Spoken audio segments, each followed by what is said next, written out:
इससे न्यास का कोई संबंध नहीं है। क्या प्रधानमंत्री नरेंद्र मोदी रोज अपडेट लेते हैं? किस तरह की आपकी मीटिंग्स होती हैं? लेकिन सजेशंस भी आते होंगे कोई आउट ऑफ द बॉक्स जो लगे कि हाँ ये तो हमने कभी सोचा ही नहीं था। मेरी रोज मीटिंग नहीं होती, ये मेरी तो 2 महीने 3 महीने में कभी मीटिंग होती है। कोई विषय आए तो मैं उनसे उनके कार्यालय को अनुरोध करता हूँ। कभी कभी उन्होंने जानकारी की उन बैठकों में कि प्रगति कैसी है। उनकी पहली जानकारी होती कोई अड़चन तो नहीं है, उसका उन्हें विश्वास दिलाया जाता है कि नहीं, कार्य संपादित हो रहा है। फिर वो कभी कभी सुझाव भी दे देते हैं, लेकिन कभी आदेश नहीं करते। स्वभाव से उन्होंने यह स्पष्ट किया कि यह न्यास का कार्य है, और यह भी स्पष्ट किया है कि वह व्यक्तिगत रूप से सुझाव दे रहे हैं। तो ऐसे सुझाव आए, जैसे एक समय था जब उन्होंने कहा कि निर्माण कर रहे हो, इसका एक हेरिटेज वैल्यू है, कंजर्वेशन वैल्यू है, सांस्कृतिक रिवाइवल पुनरुत्थान की वैल्यू है, लेकिन इसको तकनीकी उपलब्धियों से जोड़ा जा सकता है।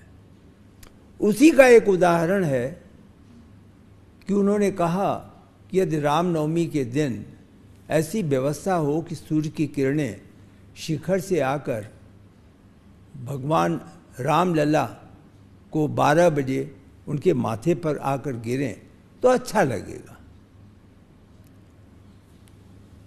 हमारी वैज्ञानिक जो लेबोरेटरीज हैं, संस्थाएं हैं, उनसे अनुरोध किया गया, वो इस कार्य में जुटी।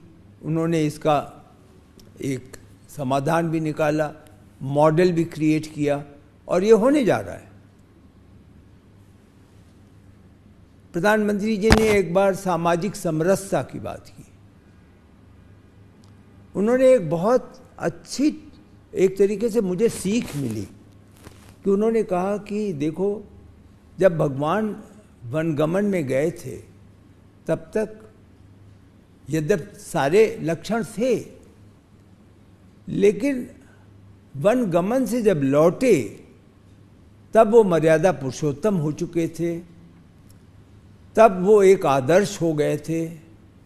और आदर्श किसी सामूहिक व्यक्ति विशेष या समाज के एक संकीर्ण वर्ग के लिए नहीं, वो आदर्श हो चुके थे सबके लिए।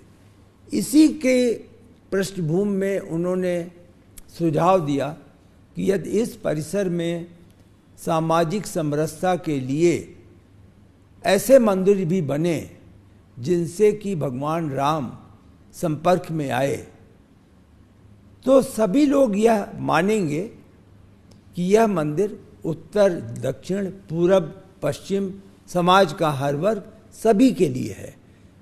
लोग यह नहीं समझेंगे किसी वर्ग विशेष ने हाईजैक कर लिया है एजेंडा। आपने वर्ग विशेष की बात कही। धर्म विशेष का मंदिर हो सकता है, लेकिन बहुत ऐसे मंदिर हैं जो सर्वधर्म नहीं होते हैं। ये मंदिर किस तरह से सर्वधर्म होगा, जहां किसी भी धर्म का कोई भी व्यक्ति आके दर्शन कर सकता है? पहली बात तो जो दर्शन करने आएगा, हम उससे धर्म नहीं पूछने जा रहे हैं। हम उसकी कोई रिकॉर्ड नहीं पूछने जा रहे हैं कि तुम आधार कार्ड में अपना धर्म दिखाओ। सभी लोग प्रातः से शुरू करेंगे, रात्रि के 10 बजे तक दर्शन करेंगे, तो कहीं रुकावट नहीं है। आचरण की रुकावट है, क्या क्या करेंगे, कैसे करेंगे। आचरण में भी वो, मेरा मतलब है सावधानियाँ। आप ये लेके नहीं जाएंगे, आप कैमरा लेके नहीं जाएंगे, ऐसा और कोई मेरा आचरण से संकेत धार्मिक नहीं है। जब आप ये पूछती हैं कि हर धर्म के लोग इसे स्वीकार करेंगे, तो मैंने प्रारंभ में आपसे कहा, कुछ लोग भगवान मानेंगे, कुछ लोग मर्यादा पुरुषोत्तम मानेंगे, कुछ लोग उन्हें एक कैसा राजा होना चाहिए।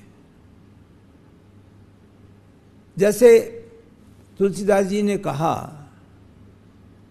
कि मुखिया मुख से चाहिए, ऐसी एक लाइन है कि राजा ऐसा हो जैसे मुंह से हम खाना खाते हैं लेकिन शक्ति सभी अंगों में पहुंचती है, उसी प्रकार राजा को ऐसा होना चाहिए कि जो भी वो करे उसका लाभ पूरे समाज को मिले, हर नागरिक को मिले।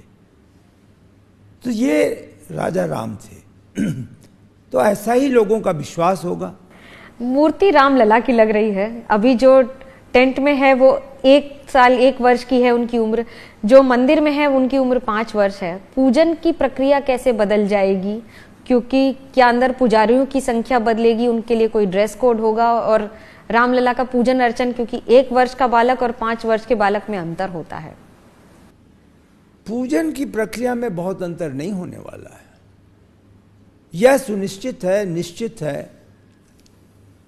कि पूजा दोनों भगवान की होगी, खड़ी मूर्ति की होगी और जो वर्तमान रामलला है उनकी होगी। जो चल मूर्ति है, यानी कि जो अभी की मूर्ति है, रामलला की मूर्ति को नए मंदिर में, राम मंदिर में प्रतिष्ठा के पहले ले जाने की क्या प्रक्रिया होगी? डोली में ले जाएंगे या उनको किसी सम्मान के साथ, उसकी पूरी प्रक्रिया क्या होगी?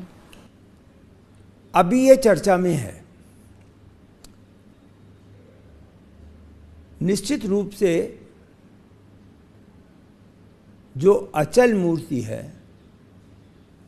वह तो आकर के गर्भगृह में स्थापित होगी और उसकी पूजा कम से कम मैं समझता हूँ 6-7 दिन उनकी पूजा होगी। तो उस हिसाब से आप तिथि सोच सकती हैं कि संभवतः 17, 16, 17, 18 तक मूर्ति गर्भगृह आ जाएगी।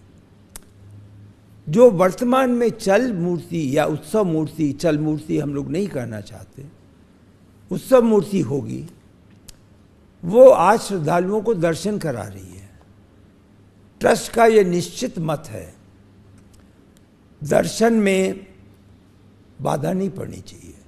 तो कदाचित 21 तारीख को किसी समय उन्हें वर्तमान स्थान से गर्भगृह में लाया जाएगा और एक दिन 22 तारीख को दर्शन की व्यवस्था नहीं होगी। 23